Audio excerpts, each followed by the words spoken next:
दोस्तों नमस्कार।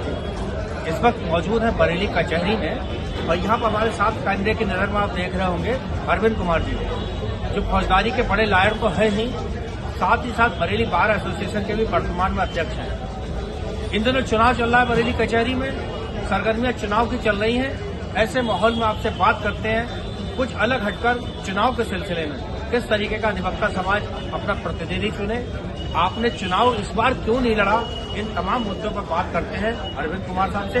और अरविंद कुमार एडवोकेट हैं, बरेली बार के वर्तमान में अध्यक्ष।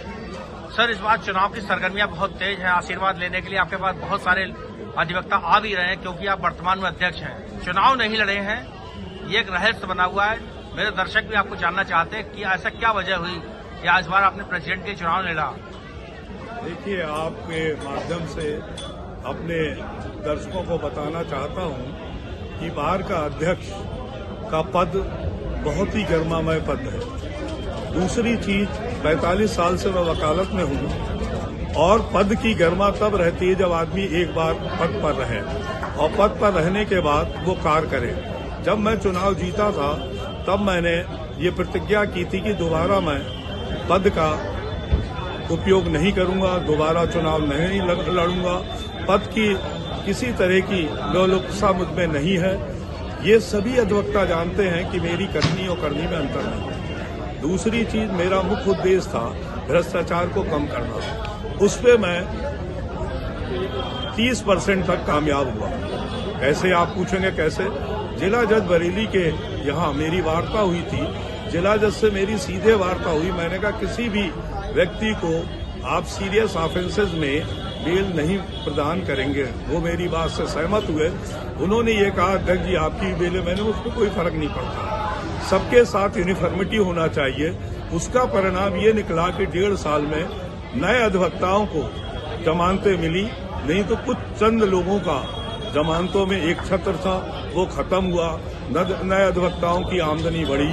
तो मेरा मुख्य उद्देश्य था कि एक पारदर्शिता लाना, उसमें मैंने कामयाबी हासिल करी। दोबारा चुनाव लड़ने का ना तो मेरा कोई कभी मन था और ना ही किसी व्यक्ति को दोबारा चुनाव लड़ना चाहिए। पद की गरिमा के लिए उसे एक बार ही चुनाव लड़ना चाहिए। नए व्यक्तियों को उनकी कार्यशैली को, उनके पौरुष को, उनकी इंटेलिजेंसिया को इस्तेमाल करने के लिए आप मौका देंगे। जब दूसरे लोग आएंगे तभी समाज में कुछ बदलाव होगा। उनकी क्या नीतियां हैं उसका फायदा मिलेगा। इसीलिए मैं चुनाव नहीं लड़ा। जो प्रतिज्ञा करी थी वो मैंने पूरी की। नए अधिवक्ता मतदाता भी आपसे एक कम से कम इतना तो जानना चाहते हैं कि मतदान करने से पहले किस प्रकार का अपना नेता चुने वार के लिए। देखिए, 2 बातें हैं। एक तो मैं सबसे पहले कहना, अधिवक्ता बड़ा नोबेल प्रोफेशन है। किसी भी अपराधी जिस पे आपराधिक मामले हैं, जो अपराधी में लिप्त है, जिसका अपराधों का गैंग है, जिसके पास अपराधियों के साथ उठा बैठक है, ऐसे व्यक्तियों से आप बचिए। किसी भी अपराधी गतिविधियों में लिप्त व्यक्ति को नहीं बनने दीजिए। हमारे माननीय उच्च न्यायालय द्वारा भी ये कहा गया कि भूमाफिया अपराधियों के खिलाफ गैंगस्टर की कार्रवाई होना चाहिए।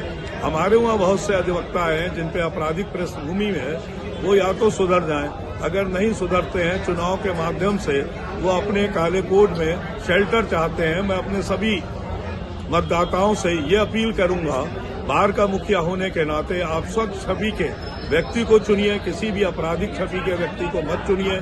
और ये देखिए कि जो व्यक्ति को आप चुन रहे हैं वो व्यक्ति बाहर के उत्थान के लिए कोई कार्य करे।